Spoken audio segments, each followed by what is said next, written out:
سبق آموز کہانی لکڑہارا اور باتونی درخت۔ یہ کہانی ہے ایک خوبصورت سے گاؤں کی۔ اس گاؤں میں 2 عورتیں رہا کرتی تھیں جس کا نام نیلا اور بملا تھا۔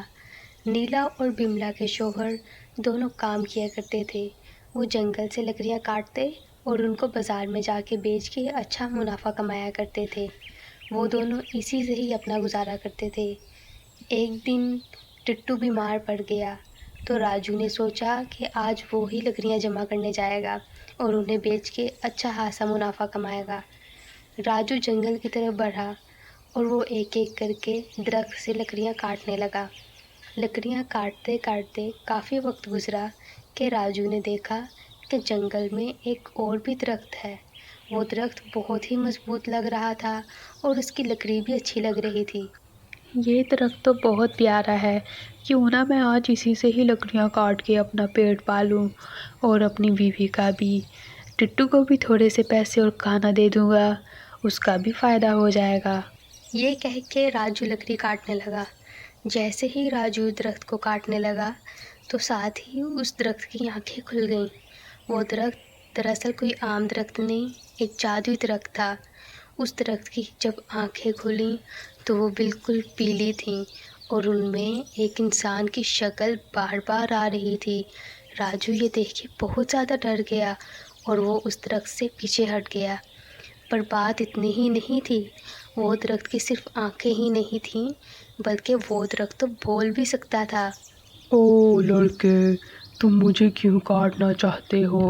تم مجھے یہاں سے کیوں اکھاڑنا چاہتے ہو؟ تم مجھے چھوڑ دو، میں نے تمہارا کیا بگاڑا ہے؟ تم ایسا کیوں کر رہے ہو؟ آخر تمہیں یہ سب کچھ کر کے ملے گا ہی کیا؟ میں ایک عام درخت نہیں، جادوئی درخت ہوں۔ اگر تم مجھے چھوڑ دو گے تو میں اس کے بدلے میں تمہیں کافی کچھ دے سکتا ہوں۔ بتاؤ، کیا تم مجھے چھوڑ دو گے؟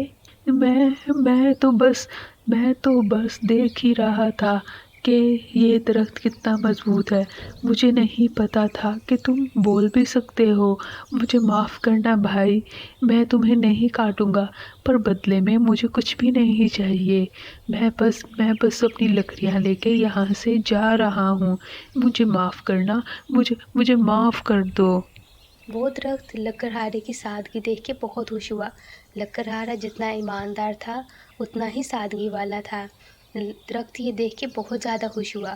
اس نے اپنی شاخوں سے سونے کے سکے گرانا شروع کر دیے اور وہ سارے کے سارے سکے اس نے لکڑہارے کو انعام کے طور پہ دے دیے۔ اس نے لکڑہارے کو ایک سونے کی کلہاڑی بھی دی۔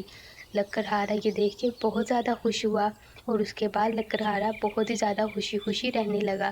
پیارے بچوں، اگر آپ کو ہماری یہ کہانی اچھی لگی ہو تو پلیز ہمارے چینل کو لائک اور سبسکرائب ضرور کریں۔ آپ سب کا بہت ہی زیادہ شکریہ۔